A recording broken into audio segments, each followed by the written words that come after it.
Hi everybody, welcome back. So until now we only talked about theory and the research methods. So we only talked the the theoretical part, and now I'm going to ask you to join your groups and go over the practical part. So you will be required to actually have all this research process that we have in sociology. And today I hope we're going to be able to focus on the first three steps. All I want you to actually ask a question. Just checked on Google and see if there are any existing sources. You're going to have to formulate a research question, and then you're going to have to think what kind of methods are you going to use. So if you remember from the last lecture or the last video, you had 5 research methods, right? You are required for this field work, which is 50% of your grade, divided into 30% field work and 20% presentation. You will have to get 2 research methods. But first, before you're doing the research methods, please ask a question. So the question has to be related to the sociology, the field of sociology, and the society. So if you remember in the first lecture when we talked about the difference of sociology with other social science disciplines, you have to consider, you need to take exactly what Auguste Comte said, the father of modern sociology. You need to take the pulse of the society. So think of a topic where you can take the pulse of the society. It could be children, it could be older people, it could be vulnerable groups. A vulnerable group means people maybe that they might not have a voice, like maids, domestic workers, laborers, people who might need a voice in the society. Of course, this is only a project for your university class, but I hope maybe this will actually have an impact on you to take it further.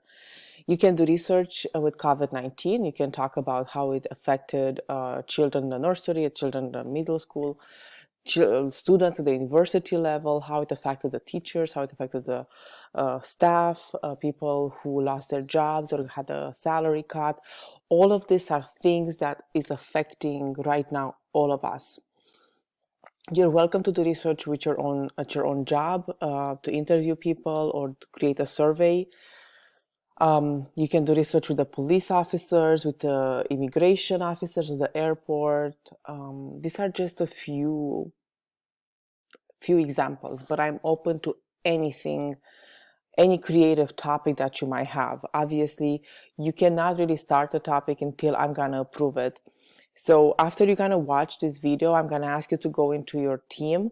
You should have a team group by now on Microsoft Teams, which are 3 or 4 members. And then I will ask you to formulate, to see what any of you kind of know, what are your jobs, what are your interests, and then find the research field work that you might actually be able to do. You will be required to do field work, and the way you're going to do field work is when you're going to design your research, you're going to have to choose 2 research methods, right? So then you're going to have to do either interviews or survey or experiments or participant observation, and all of you have to actually use literature review for this, so secondary analysis. So these are the things that you have to focus on this on your meeting with your peers, with your group. You need to define the problem. What's the problem? Is there a problem? Because you need to find an issue in the society. So it could be, why do people get married much later? Do we have more fertility rates? Or we have more kids, or we have less kids? Is this affecting the society? You can, obviously, we are in Dubai, in the UAE, so you kind of have to focus on the UAE, except if all of the group members are in a different part of the world. So we can talk about it, but I do prefer for you to focus on the UAE. You have to review previous research, exactly what I told you, 2 academic papers or 4 academic non-papers, and all of this information are again on the research fieldwork guidelines that are on the course materials. And then determine the research design. The research design refers to which methods are you going to use for the 5 ones. I repeat myself over and over again. I'm very conscious of this, but I hope you understand and it's a little bit more clear as I'm talking. So try to pick a topic that interests you, narrow it down to a question, look for other topics, and then check to see if your question is sociological. And I do actually have some example to see if it's sociological or not. So sociologists look at pattern, they look at social groups, not individuals. If you remember which is the social science that actually deals with individuals, it's psychology. And we look at social interactions. Remember the definition of sociology. We look at patterns. How are people doing the same thing, answering the same need? It could be family, it could be religion. When it comes to jobs, when it comes like to this crisis of the pandemic of COVID-19, maybe see how people maybe do the same thing. What did working parents did with their children when they had to work? How do they deal with this pandemic? And similar meanings in the social group. This is not about individual, it's about social group. How is social class? These are actually some research questions that you can actually consider. This is a research question and this is a hypothesis. So this is kind of the difference between a research question and hypothesis.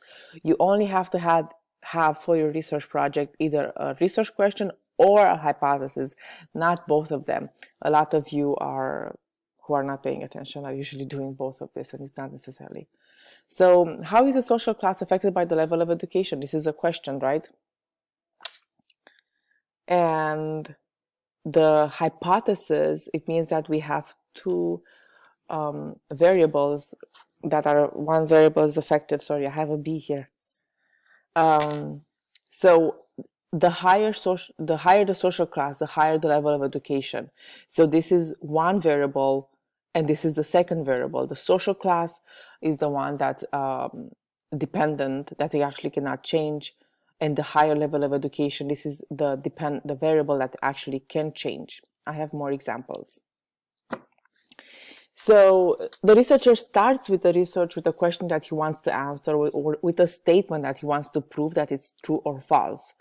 Your statement, it's again not based on your opinions. Your statement is based on that research that you did before. So for the research existing sources. So it's when you check previous research, when you read your 2 academic articles or 4 non-academic articles, then after that, you're going to actually formulate your research question or your hypothesis. So this is an educated question. This is not an opinion. This is you read 2 articles. Obviously, there are some information there. And then you're saying, okay, based on my articles that I read, this is my statement. I believe that the social class is affecting the level of education. So it can be either a question or it can be a statement. So these are the dependent and the independent variables. When studying the relationship between 2 social factors, the independent variables is the cause and the dependent variables is the effect. These are some of the examples. So how does one religion, this is the dependent variables, the cause, affect the family size? This is the effect. So religion, how can actually affect the family size? Another research question. Do children who receive math tutoring get higher math grades? Math tutoring, again, is the dependent variable, and the math grades are the effect, things that they actually change, the variable that can change. This was an exercise that I was doing in class. These are 3 research questions on AIDS, and you need to actually, you are supposed to choose which one is sociological. We can also talk about it in our conversation. Think of a topic, consider your connections, your WASTA. So right now, I will ask you to go into your group. I'm going to ask you to think of a topic, talk about what you do, where you work, where your parents work, because to see who can actually answer your questions. You don't even have to do that. You might actually just use your connections from WhatsApp, or I don't know what you're using, Snapchat. And this will be your sample.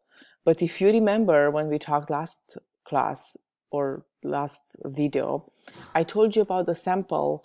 Sample has to be representative to the bigger population of the society.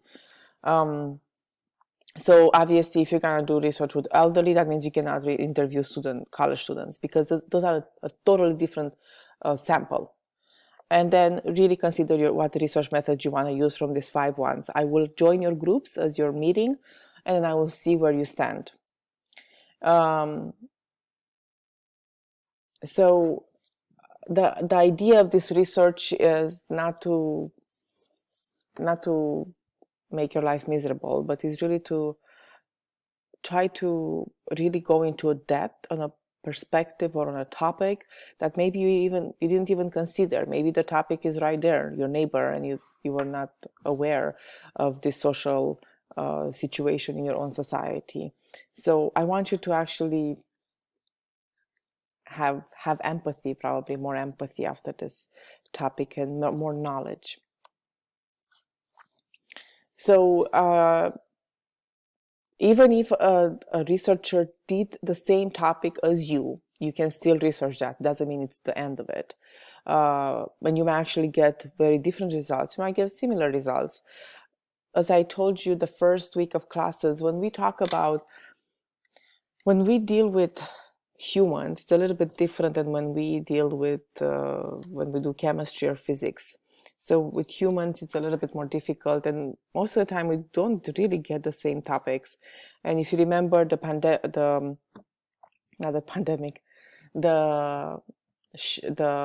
paradigm shift, some of the things that you might check, they might be very different if you check like 50 years ago, 20 years ago from today. Again, I'm repeating exactly what I said in my last class. So please consider a topic. Check to see on Google what kind of the information you have, just randomly. Consider your sample and consider your research design. So 4 things that you have to do with your peers. Please join your groups right now, and then I will join your groups as you're meeting with your peers. Hope you're going to have a successful meeting.